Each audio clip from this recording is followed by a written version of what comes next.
everyone. Good morning and welcome to Build. I'm your host, Brittany Jones-Cooper. Inspired by Baz Luhrmann's spectacular film, Moulin Rouge the musical has become one of the hottest tickets on Broadway. The high-energy show has glitz, glamour, and musical mashups featuring songs from Rihanna, Lady Gaga, and Lorde. It's unlike anything you've ever seen on Broadway. Take a look.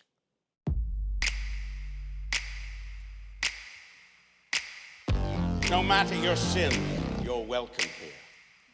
No matter your desire, you're welcome here. For this is more than a nightclub.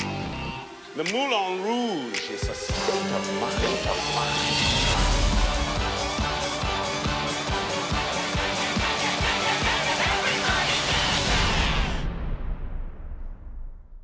Put your hands together for actor Aaron Tveit, director Alex Timber, and music supervisor Justin Levine. Good morning, guys. Good morning, good morning. So I saw the show 2 nights ago, and it was spectacular. So first of all, congratulations. I cannot imagine the years of hard work and attention it took to get this to the stage. It was honestly like unlike anything I've ever seen. When you walk in immediately, the set design and just the whole vibe, it's so unique. So I want to know for each of you, what was your first kind of reaction when you saw the film and realized that you were going to get to be a part of this stage performance? I'll start with you, Alex. Yeah, sure. I remember seeing it in the theater, 2001, and just being sort of blown away by Baz's sort of like this virtuosic tone poem about love and impossible love. And I remember just sort of like floating out of the theater on a cloud, which I think so many people, I mean, it's transporting. And so to get the opportunity to work on the stage adaptation of it has, just been so exciting. Aaron, how about you? What was your reaction the first time you saw the film and the feeling? I was really struck by the film. I've been a big fan of it. I was a very young performer in college, just starting out. And, we have to remember this was a time kind of before Glee, before the resurgence of the, musical put on television and film. And so I think it was a pretty bold thing at the time to go back to, a musical movie that had such success. So I'd really never ever seen anything like that at that time, in a contemporary way. So I was really, really struck by it. Yeah. How about you, Justin? For me, the most exciting thing about the film when I first saw it, it was actually full disclosure, it was a drama club sleepover. And everybody else there had seen it a few times already, and they were already singing every word to the Elephant Love medley and all the different medleys in the film. The thing that really caught me off guard was the way in which familiar songs were used in an unfamiliar way and felt organic to the characters. So that was actually, I just remember when your song came on, I just remember my first thought being like, that is such a good idea. I had that moment several times while watching. I'm like, oh, that's such a perfect song for this scene. So, Alex, let's go back to the beginning. Sure. I know it was kind of a long journey. Yes, to get 6 this years. to Broadway. Yeah, absolutely. So take me back to sort of like how hard it was and some of the obstacles you guys faced along the way. Yeah, we made a lot of decisions early on, and with Baz's help, which was to sort of the film starts with Christian Story, who's the sort of like poet protagonist that Aaron plays in London. And what we decided, we wanted to start it in the club. Like, how fun would it be to come in, if the theater's transformed into fin de siècle, sort of this Paris, sort of tatty Paris nightclub. So certain decisions like that. We also made certain decisions to use the kind of like, okay, we're going to embrace the catalog of music that's come in intervening periods. And we're going to sort of treat the adaptation like we're adapting, we're doing a brand new musical based on any source material. So we rebroke the story. Justin came in with these amazing song ideas, but as if we were what we call in musical theater spotting, songs for a new musical.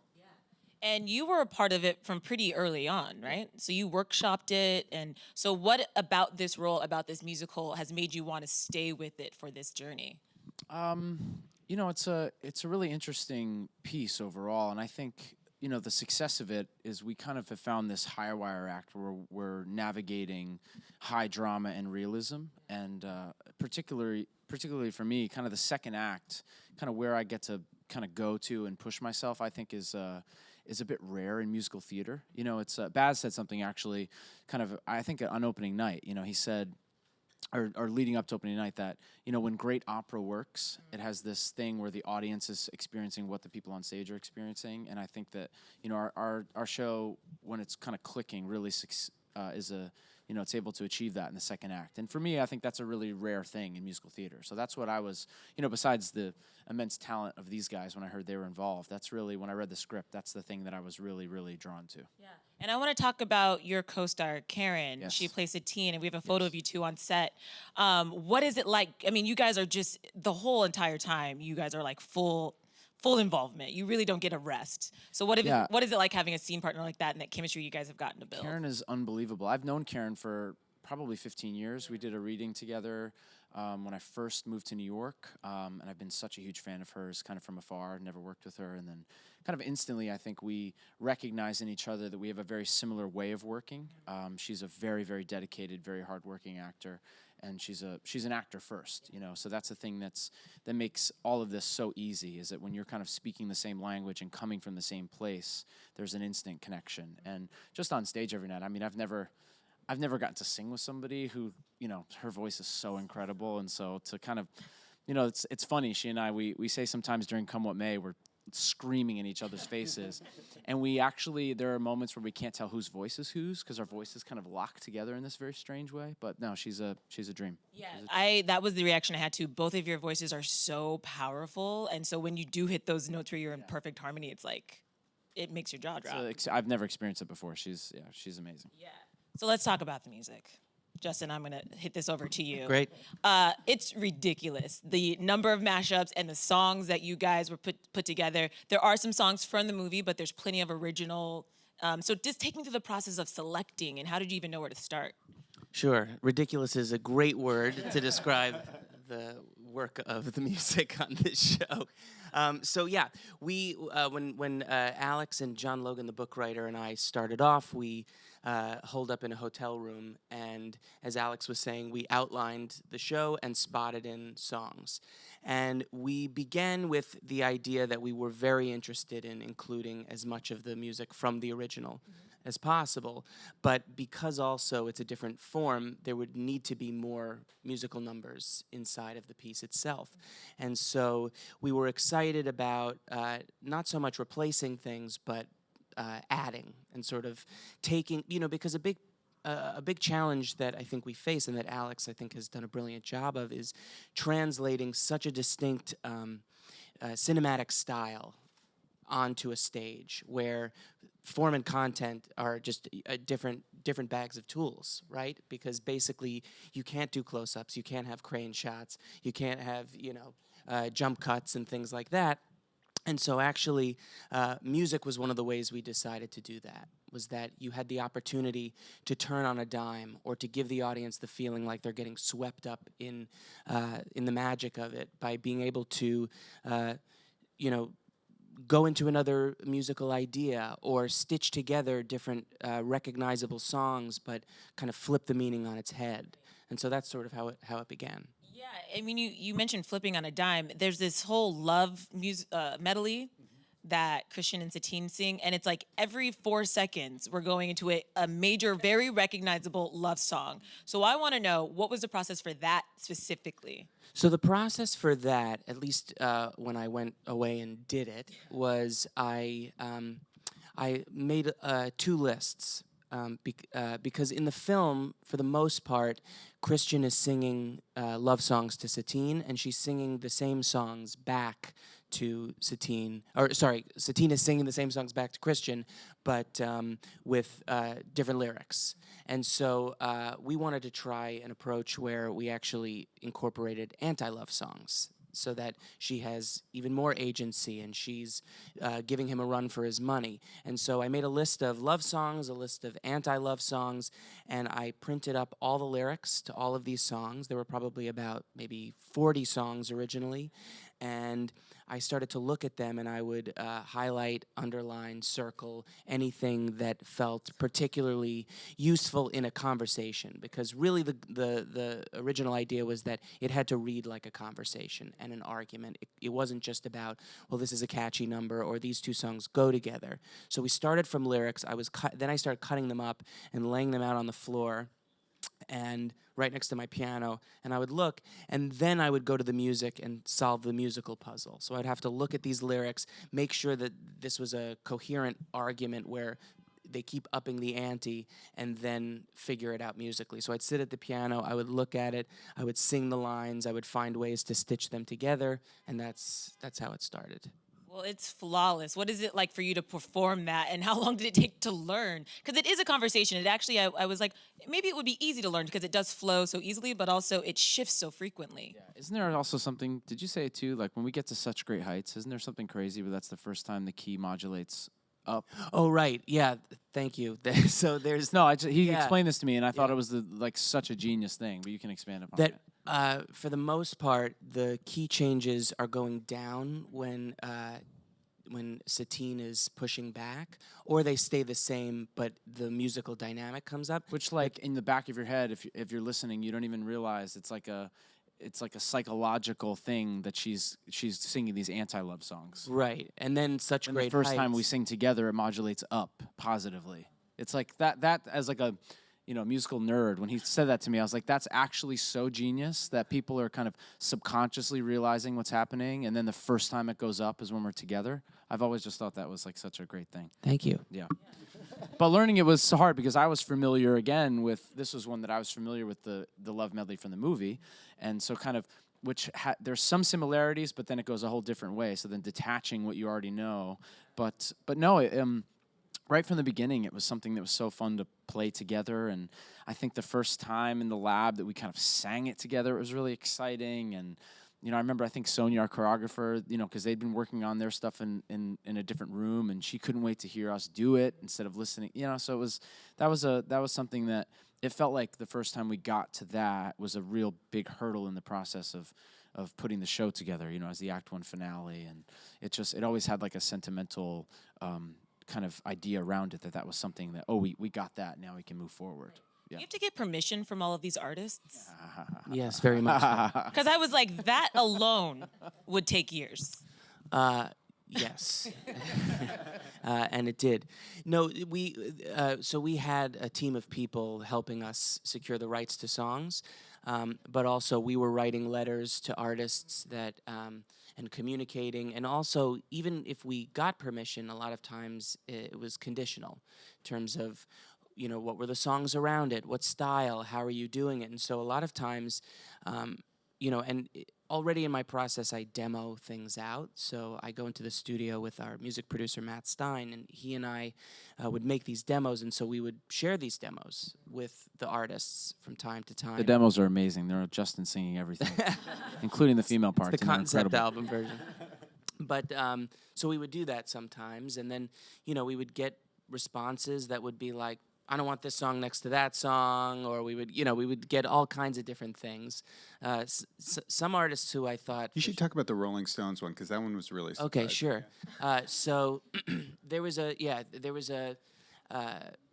I knew early on that I really wanted "Sympathy for the Devil" to be in the show, and particularly "In the Mouth of the Duke," because I just think it's such a sexy song, and it's such a lyrical hook.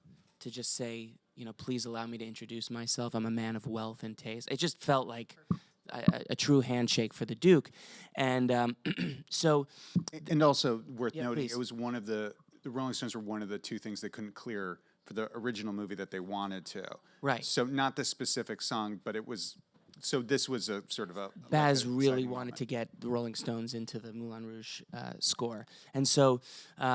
Anyway, so, there was a lot of back and forth about how much of a Rolling Stone song we could use and what it meant to use more.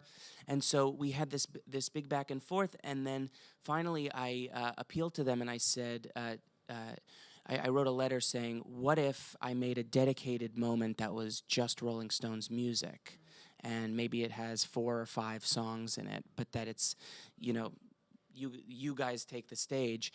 And so the Rolling Stones people came back and said they're going to need to hear it first. So it didn't exist at the time, but that's what they wanted. And I was in Germany at the time, and we were on break from developing the show, actually, and I only had my laptop, and I ran to a music store. I got a keyboard, and I got a USB microphone, and I mocked up this demo.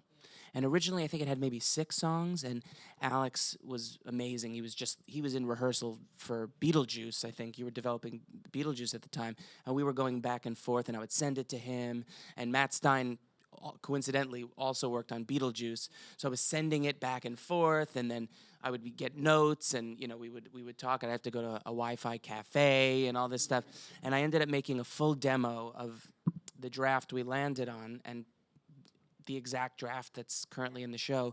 I recorded it in a closet because I needed to isolate the vocals, and I'm thinking, like, if there's even the tiniest chance that like Mick Jagger and Keith Richards are going to listen to this, It's like and sending it's just this like, to the Rolling Stones. it's Yeah. just like me on a piano. I was like, this has to be really good. That is phenomenal. I know I have my personal favorites in the show. You mentioned the second act just comes, it hits you in the face with the backstage romance. It's the bad romance mashup that has, was it Tainted Love in it and Toxic? I was literally grabbed my sister's leg and I was like, this is amazing. So for each of you, is there like a song or a moment in the show where you're like, this is amazing? I think the moment you're talking about is great. So it's the top of Act 2. Our choreographer, Sonia Taya, who Aaron mentioned, is the most visionary choreographer. She's incredible. And she was basically, we sort of gave her the brief of replicating Too Darn Hot from Kiss Me Kate. These sort of two characters backstage and, having this kind of pas de deux that builds and builds and builds and builds, and you see the whole sort of backstage drama sort of as it, and it's just a way to sort of raise the curtain on the second act. And then she took that and ran with it, and working with Justin. And then one of my favorite moments in that, though, is there's a section, this little instrumental section that Justin put in and Sonia gave flight to, of the White Stripes 7 Nation Army, that is just so thrilling. And our light designer, Justin Townsend, uses big sort of like white sidelight, big dance sidelight moment, which you don't really get to see a lot in the show. And it's so extraordinary. And it conveys story, conveys emotion, conveys atmosphere, but mostly it just raises the hair on your skin. Yeah, it just literally makes your jaw drop. Yeah. And then when you, for me, when you sing the Rolling in the Deep, the crazy, so powerful. So good. But also Roxanne, so for you, what is your favorite song to perform? As I mentioned before, kind of singing "Come What May" with Karen is really special. But then, this run that I get to go from Chandelier, Roxanne, Crazy, Rolling in the Deep, and then back into the "Come What May" at the end is really, it's challenging and wonderful, and but I think that Crazy, Rolling in the Deep, as we've gotten. Roxanne used to be the one that, kind of in my head was like, that's the one. But now the Crazy Rolling in the Deep moment for me is really kind of after everything kind of settles for a minute, and, it's been on such a forward push. And then there's like, for an actor, like you get a very, very, very rare thing where the entire set goes away, and I get to be on stage by myself and kind of do that. And that's something that doesn't happen a lot. And so it's just like a moment that everything stops for a second before then it kind of doubles down and we end up in the last scene. So that to me is it's a great moment to play every night. Yeah, that's why it's so special, because it's so intense and you know what it's building to, and the lyrics are just so on point. Again, just like everything is perfect. Everyone mentions that. That's the thing too. Like as the show's gone, everyone's mentioned "Rolling in the Deep" as the thing that kind of is the most surprising to them. That's what I hear a lot, and like you're saying, how the lyrics, I think. That song, I knew that song, but I never, ever thought of it in this context. And I think it just works so perfectly. And it's kind of how, all these songs work. I don't even think of them as pop songs anymore. Like, that's how well I think the job they've done of weaving them into the story is that these sound in my head now like dramatic songs in our story. So, and that's a great example, I think, that song. Alex, we got to talk about this set. Oh, yeah. It is, again, so detailed. I mean, everything from when you're on the balcony and like the coating on the balcony, there's little windmills in it. I mean, everything is so specific. So take me through that journey. Sure. So we knew early on that we wanted to like make the sort of theatrical envelope of the experience a club. You think of those musicals from the 80s, we can name them all, like whether it's Cats or Phantom, and you walk into that theater and you're like, holy crap, I'm no longer in Times Square. I'm transported to someplace else. So we know we wanted that.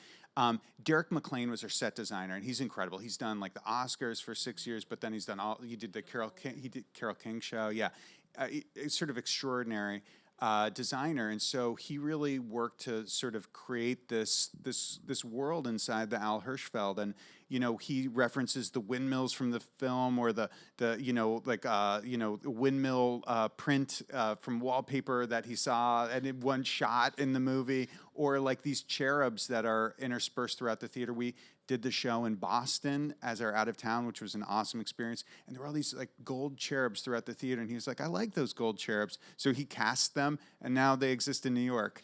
So it's that kind of detail. And he had to service kind of three worlds. The kind of the world, the interior of the club, which has this like real red, saturate gold, incandescent lighting. The kind of gray world of Montmartre, the poverty of the streets outside, and then a world you don't get to see in the movie, which is the world of the boulevard, the Duke's world, which is sort of pastels and open air. And so it really gives the big sort of visual dynamic that helps reinforce the sense of class culture, and takes you on a journey. Yeah. And the set is so big and it's constantly moving. So can you guys talk about the rehearsal process and blocking and not getting hit by the moving set? Because it's literally moving as you're singing often. Yeah, that was something that was very specifically walked through and make sure everyone's safe, and but no, it was taken care of in the best professional way. But yeah, it's always moving, and then of course running, and the girls that do a can on that passerelle that's about Amazing. This wide, and yeah, it's really it's pretty spectacular what everyone does. And the men who do the can.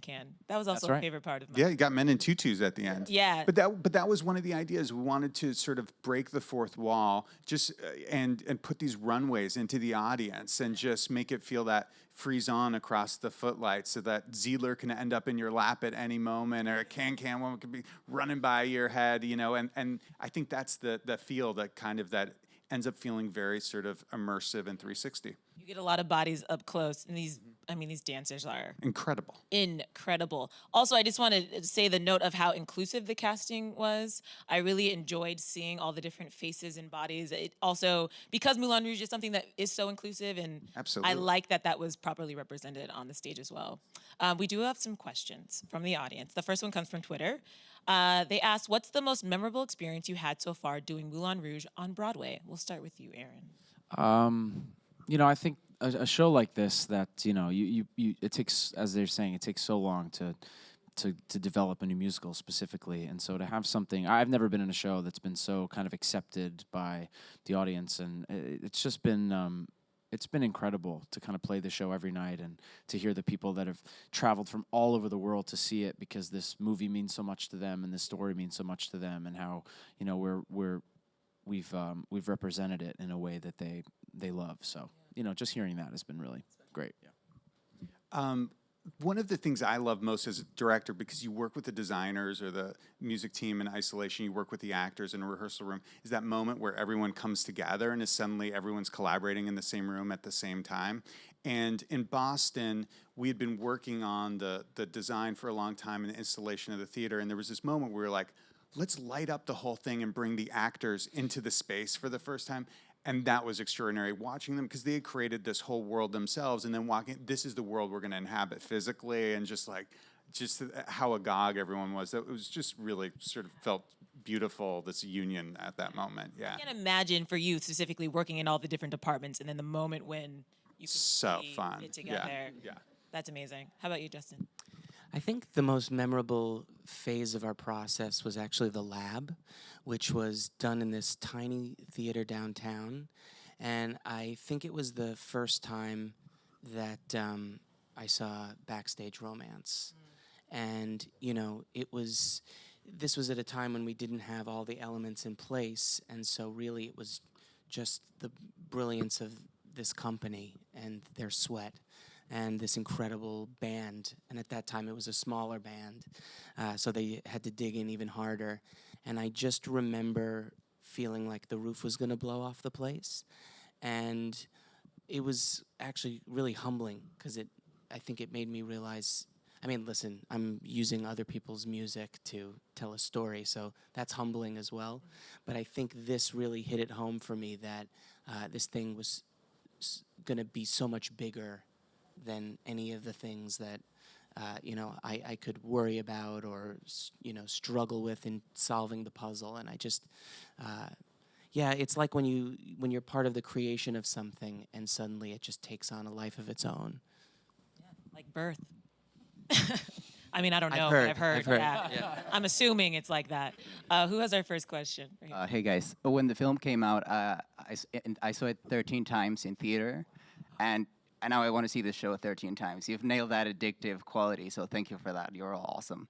I wanted to ask if you could talk about two changes from film to stage. One is the show within the show, how it went from Hindi to what it is now in the show. And the second is the Duke's personality is a big change. I think went from dorky to sexy, and his relationship with Satine is very different. So if you could talk about those two. Sure, I could talk about maybe I'll talk about the Duke. Is that okay?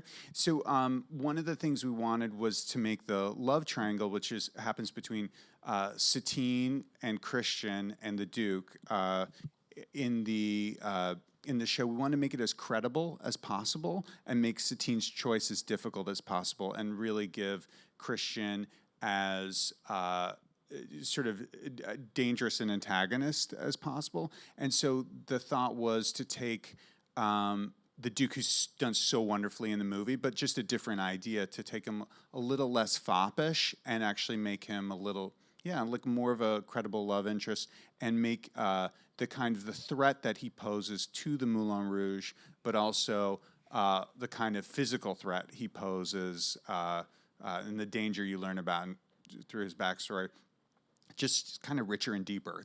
And I think that's a requirement of the stage, is just to push in that direction. Yeah. Oh yeah, sure. And then in terms of the show within a show, God, it's honestly been so long since we outlined the show. So please jump in if I'm forgetting anything. But I think because when you translate it from the screen to the stage, in a lot of ways, your experience of our show is one of great spectacle and this wide color palette, and at times it's in your face, at times it draws you in, that I think that the choice to take on a more kind of expressionistic or kind of dramatic turn with it, and actually go inward and go darker and more kind of naturalistic with it, felt like the actual kind of foil or counter to the world that you've experienced in a way that I think on screen, otherwise you can be much more specific about how you distinguish those two worlds. Yeah, and we recalibrated the Bohemians, as you saw in the thing, to be a little less farcical. And I find when you work with writers,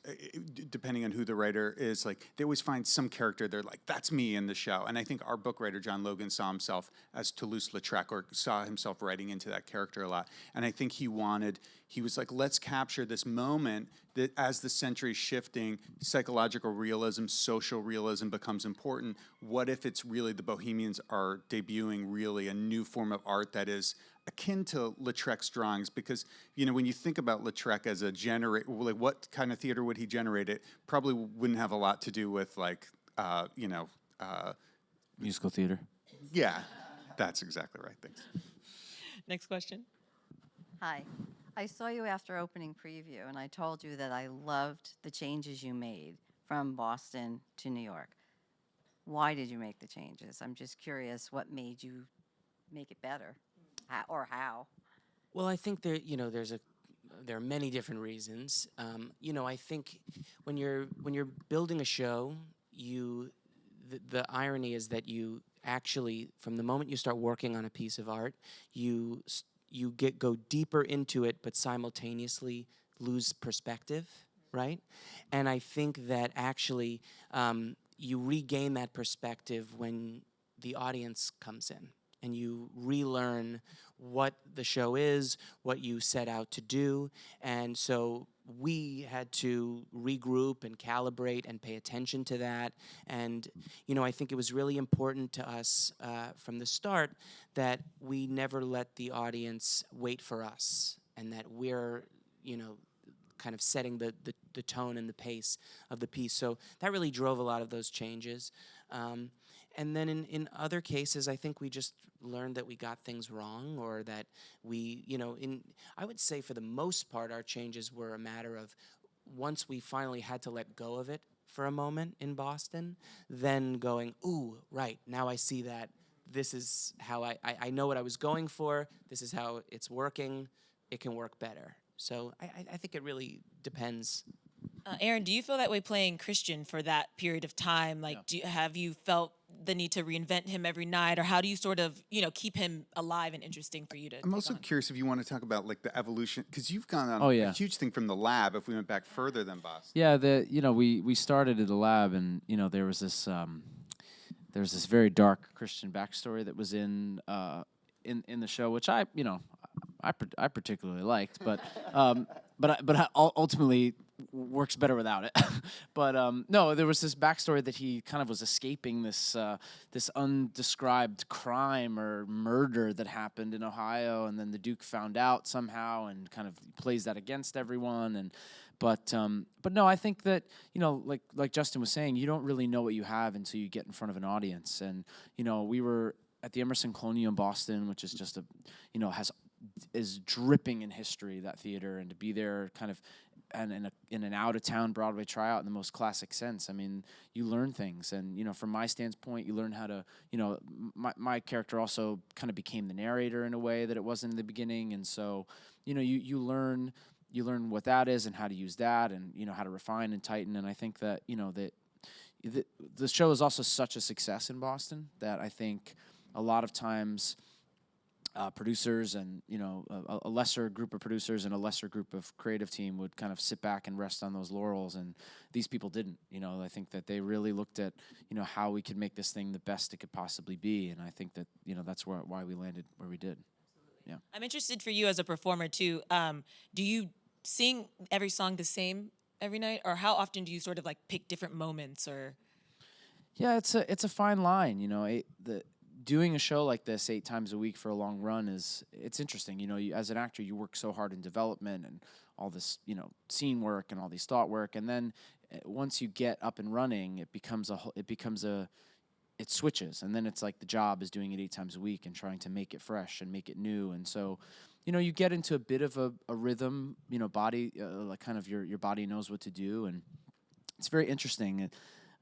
I found that sometimes if you actually actively think about what you're doing during a run of a show or what your next line is, you'll mess it up. You kind of have to just go on the ride and trust it.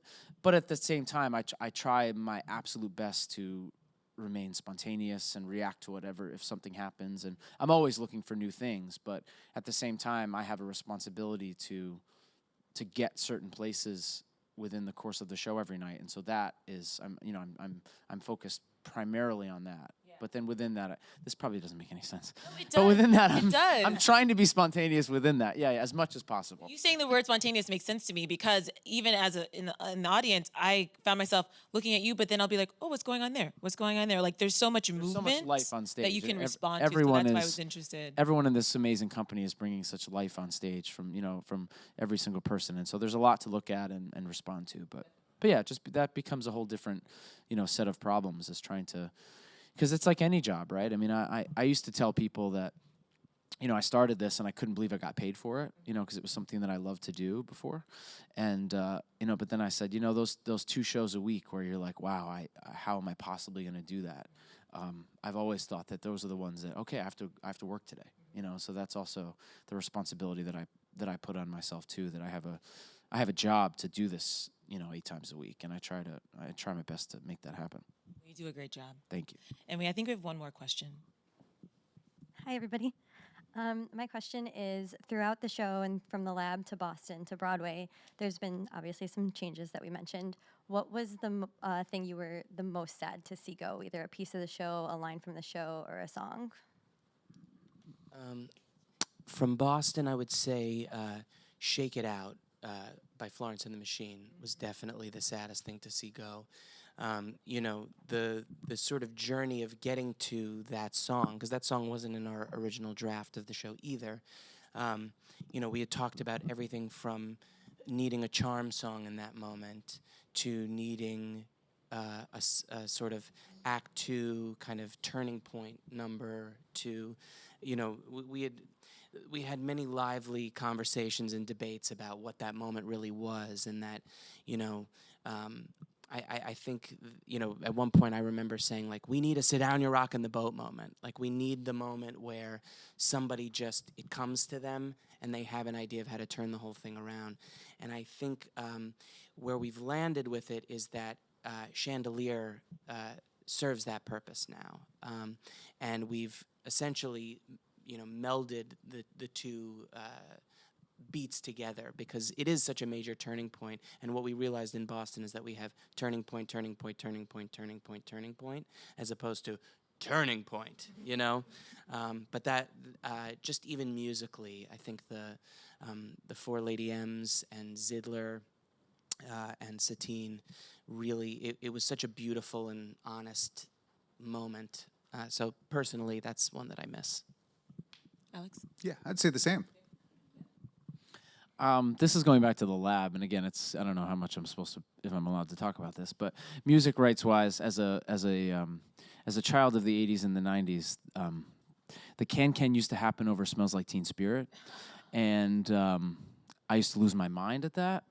So that's kind of the thing that I think I miss. They're doing a Nirvana. I know, musical. Nirvana musical. It's the way it goes. But no, that was me really living my 13-year-old dreams, watching that happen. So Yeah, more often than not, in the you know, in terms of getting rights to songs that were in the movie, it's because something else is happening. Bohemian Rhapsody, you know, using the show. I think they're doing a Prince musical. Yeah, We had some great Prince. We had great ideas. Everybody. Just for the record, my 13-year-old moment was So Fresh and So Clean. Oh, yeah. Breakdown. Lost my mind. That was this guy's Well idea. played. Thank you. Well played. So, guys, we spent a lot of time talking about the music. It really is so fun and amazing. The cast album officially comes out on October 25th, but these fine gentlemen have brought each of you a copy to take home today, so put your hands together for them. Everybody gets a copy today. This one's mine. I cannot say enough how much fun this show was, how it was just truly an escape. It is a ride. The music is on point. The performances are stellar, so congrats. So if you guys want to see Moulin Rouge, and you should, it is at the Al Hirschfeld Theater in Times Square. Put your hands together for Aaron Tveit, Alex Timbers, and Justin Levine. Thank you. Thank you.